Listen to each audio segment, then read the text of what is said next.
for a good video game system this holiday season, but maybe not quite as sure what's going to be the best for you?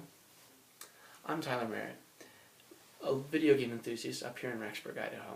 Today I'm going to share with you what video game consoles are awesome right now. Specifically, the 3 new released ones, Xbox One, PlayStation 4, and the Wii U.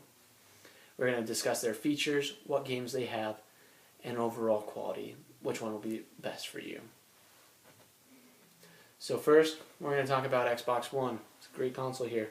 They've improved their camera, being able to recognize movements, not only in the light better, but in the dark as well. They've also added the feature of voice recognition, being able to tell your Xbox to record content, turn off and on, as well as accepting calls, and other great features with it. Next is Xbox Smart Glass.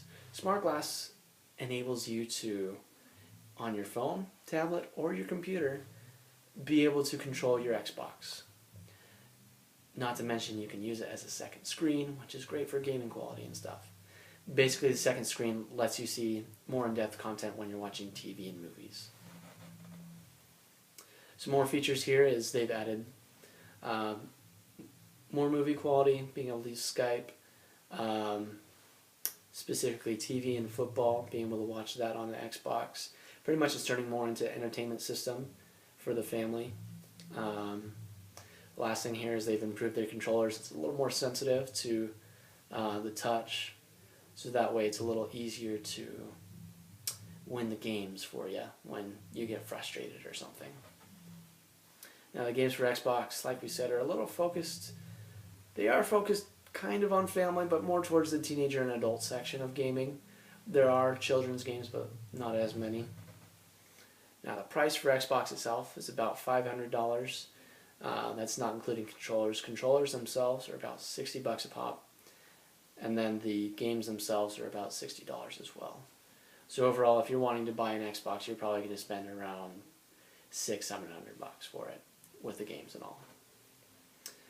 However, as we look at PlayStation a little bit, I'll tell you some of the features here. First off, being able to tell your PlayStation what you like and don't like. And in return, it will give you recommendations for games, videos, movies, and other content that you would be interested in. The next thing we have here is actually the play as you download. Now this feature is actually pretty cool. Playing a game while in the background it is downloading another game you want. How fantastic is that? No waste of time at all for video gamers here. Next thing we have is actually the PlayStation app. Basically what this does, it's pretty much like Xbox has, being able to control your PlayStation with a phone or tablet. Just, it's a little more strict on what you can use, specifically like Android. Last thing is, just like Xbox, it's an entertainment system. That's what they're all transforming into. And the remote play here. Cool thing is with the PlayStation Vita, if you have one, you can actually use it with your PlayStation 4, but play the games on your PlayStation Vita. It streams it to it, so that's actually pretty cool. The next thing is their controllers. They added a touch screen to their controllers, which is enhancing it a little bit, as well as sensitivity, improving on that like Xbox has. Games for PlayStation tend to focus a little more towards the adult side, to be honest. They're a little more high quality games, a little higher end in graphics and such, which is good.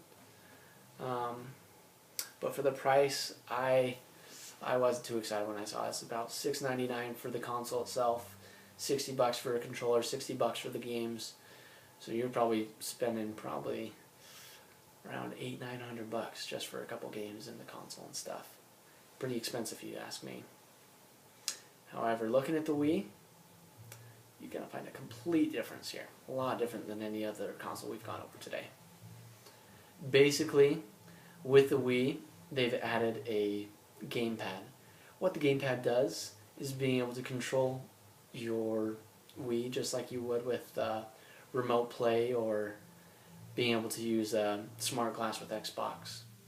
But as well as being able to stream those games to your gamepad and play on that while people are watching TV. Pretty nice, right? Next thing we have on here, the Wii's improved on its internet content, so it's trying to turn into a home theater system as well. Basically being able to Skype people, well, video chat, as well as internet like Netflix and such, being able to use those applications. The games for this system tend to focus a little more on family and friends, parties and such.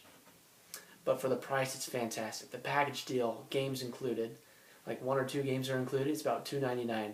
Great deal for family and friends. So if you're looking at it, Xbox is probably more of a home theater system for you.